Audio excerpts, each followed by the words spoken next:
올해도 벌써 끝나가고 있습니다.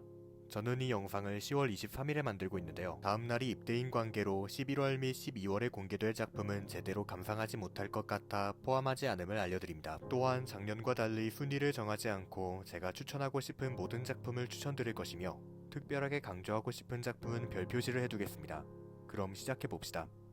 영화 스파이더맨 어크로스 더 유니버스는 올해 최고의 애니메이션입니다. 전작 스파이더맨 뉴 유니버스는 놀라운 작품이었습니다. 코믹스를 그대로 화면에 옮겨놓은 듯한 CG 애니메이팅의 새로운 활로와 화면 구성에 덧칠된 화려한 시각 효과는 이 영화를 야마다 나오코 감독의 리즈와 파랑새와 함께 2018년 최고의 애니메이션으로 만들어주었습니다. 후속작 스파이더맨 어크로스 더 유니버스는 그런 전작마저 뛰어넘는 영화였습니다. 코믹스와 셀 애니메이션의 영향을 받은 화면 구성과 움직임에 고동치는 역동과 색채의 깊이 및 변화, 그리고 리듬을 융화시켜 애니메이션의 역사에 남을 놀랍도록 새로운 작품을 다시 한번 만들어내었습니다.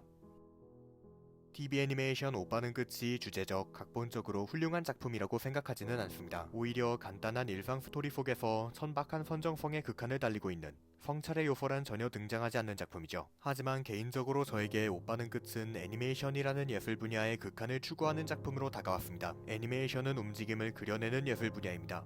오빠는 끝은 그 사실을 정확하게 알고 있습니다. 쉽게 구사할 수 없는 고급 작화 기술들을 고급 기술이 아닌 것처럼 평범한 일상 장면과 천박한 선정적 장면에 자연스럽게 녹여내는 것은 쉽게 할 수 있는 일이 아닐 것입니다. TV 애니메이션 오빠는 끝을 강력하게 추천드리진 않겠습니다. 다만 작화에 관심을 갖고 계신 분들이라면 반드시 감상해야 할 작품이란 이야기만 드리겠습니다.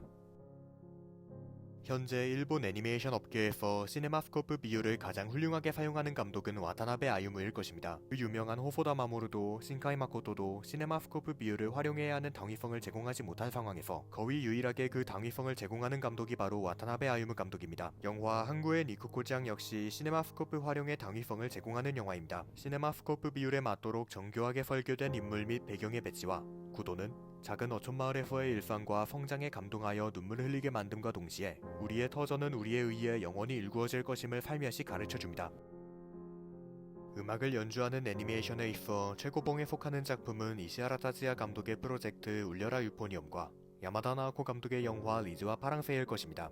블루자이언트는 그러한 두 작품들의 버금가는 영화입니다. 버금간다는 말처럼 제작비 절감을 위해 허접한 3D 모델링이 사용되었다는 것은 오게 티라고 할 수 있겠지만 타즈카와 유즈르 감독이 선보이는 만화와 애니메이션의 융합과 진보적 연출과 보수적 연출의 앙상블은 그럼에도 관객을 전율시켜 보입니다. 이 영화를 감상하시고자 한다면 부디 극장 재개봉을 노려보시기 바랍니다. 극장이 아니라면 이 영화를 감상해야 할 이유는 존재하지 않을 것입니다.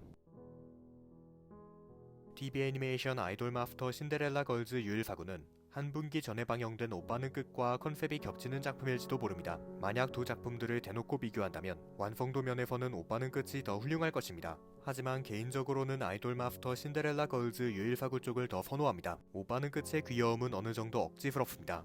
제작진들도 그것을 의도한 것처럼 보이죠. 오빠는 끝의 귀여움은 억지를 통해 천박함을 연출하고자 함에 있습니다. 하지만 아이돌 마스터 신데렐라 걸즈 유일사구의 귀여움은 천박함과는 정반대되는 세계에 있죠. 이는 오빠는 끝보다는 분명 못하지만 그럼에도 인상적인 작화 속에 순수하게 담겨 있습니다.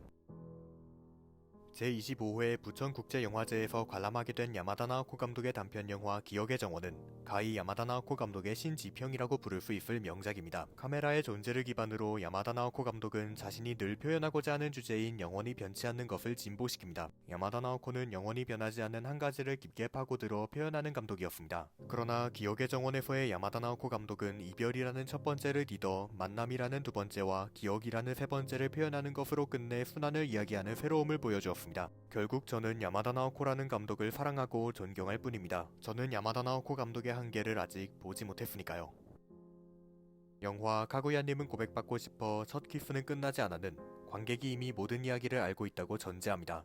그 후 카구야와 미유키, 두 주인공에 오롯이 집중하여 이야기를 완결시키죠. 그 이야기 속에 사이사이를 채우는 것이 바로 모두가 기대하는 로맨틱 코미디입니다. 이 영화는 장르적으로 훌륭합니다.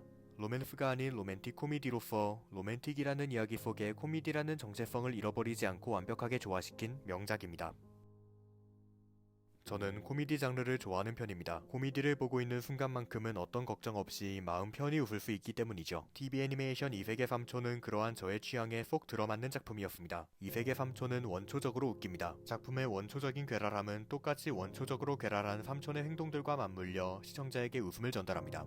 다양한 세가의 요소들이 몰입을 방해할지도 모르겠습니다만 저에게는 그렇지 않았습니다.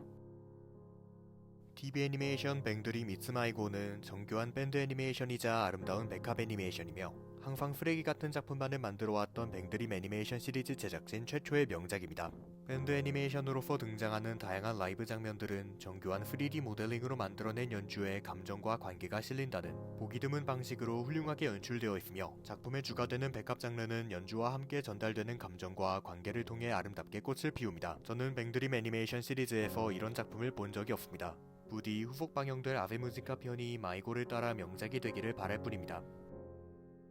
이노우에 다케이코 감독의 영화 더 퍼스트 슬램덩크는 새롭습니다. 주인공 송태섭의 서사로도 리얼 하나만을 표현하기 위한 3D CG 애니메이션으로도 스피드를 끊임없이 강조하는 속도감 있는 스포츠 영화로도 새롭죠. 셀 애니메이션 위주로 돌아가는 일본 애니메이션계에서 3D CG의 당위성을 훌륭하게 납득시켜버리는 애니메이션은 뱅드림 이츠 마이고를 제외하면 더 퍼스트 슬램덩크가 유일하지 않을까 생각해봅니다. 하지만 그보다도 중요한 것은 아무리 명작이라지만 이미 지나가버린 과거의 작품을 이노우에 다케이코 감독은 지금 이 순간에 새롭게 되살려놓았다는 사실일 것입니다. 오카다 마리 감독의 데뷔작 영화 이별의 아침에 약속의 꽃을 장식하자는 분명 아름다웠지만 오카다 마리가 여전히 각본가의 위치에 갇혀있는 것처럼 보이도록 만드는 영화였습니다. 그러나 일본에서 먼저 보고 온 오카다 마리 감독의 두 번째 영화 앨리스와 텔레스의 환상공장에서 오카다 마리는 드디어 감독이 되었습니다. 에로틱과 모성이라는 오카다 마리가 표현하고자 하는 사랑의 구성 요소는 드디어 기능하게 되면서 관객은 이제야 오카다 마리가 최종적으로 이야기하고자 하는 주제를 깨달을 수 있게 되었습니다. 오카다 마리는 인간은 사랑하기에 살아간다 라고 이야기하고자 하는 감독입니다.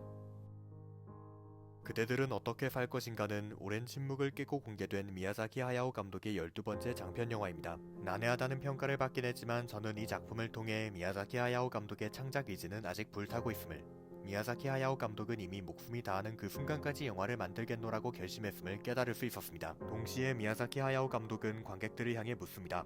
나는 지금까지 이렇게 살아왔고 앞으로 이렇게 살 것이다. 그대들은 어떻게 살 것인가? 솔직히 이전까지 울려라 유포니온 프로젝트에 등장한 감정, 관계 연출이 뛰어났던 것은 부감독을 맡았던 야마다 나오코 감독 덕분이라고 생각했습니다.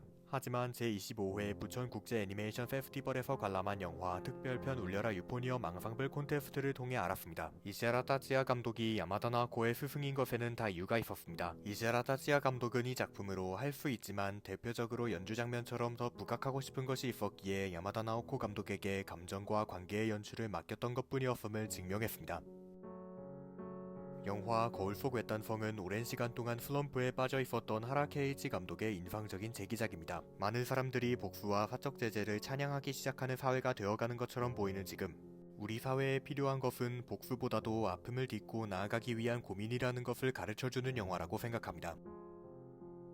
14년, 제가 어렸을 적부터 성인이 된 지금까지 닌텐도의 게임들을 즐겨왔던 시간입니다. 곧 해가 바뀌면 15년이 되겠죠. 그동안 저는 터치펜을 들고 DS의 화면을 눌러댔고 위 리모컨을 휘둘렀으며 스위치의 조이콘을 조작했습니다. 이제 저에게 닌텐도란 인생의 한 부분이라고 해도 절대 과언이 아닐 것입니다. 그런 닌텐도의 메인 IP인 슈퍼마리오 브라더스 시리즈가 드디어 영화로 재탄생했습니다. 평론가들은 이 영화를 두고 팬서비스 그 이상, 그 이하도 아니라며 작품으로서는 부족하다고 평했습니다. 하지만 인생의 3분의 1을 닌텐도에 갈아온 제게는 팬서비스마저도 작품성의 영역에 해당합니다. 따라서 저에게 있어 영화 슈퍼마리오 브라더스는 명작입니다. 2시간이 채 안되는 시간 동안 저는 14년 동안 즐겨왔던 두근거리는 모험이 스크린 속에서 살아 움직이는 모습에 미친듯이 흥분하며 눈물 흘리고 있었습니다. 슈퍼마리오 브라더스를 즐겼던 모든 사람들이 그랬으리라 믿습니다.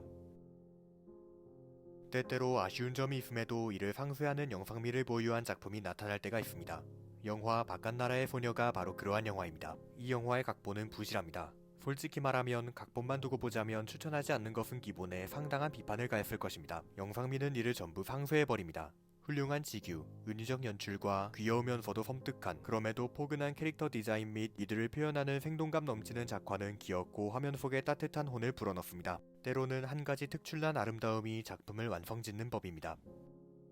영상은 여기까지입니다. 추천과 함께 한 해를 재미있게 돌아보셨기를 바랍니다. 그리고 새해 복 많이 받으십시오.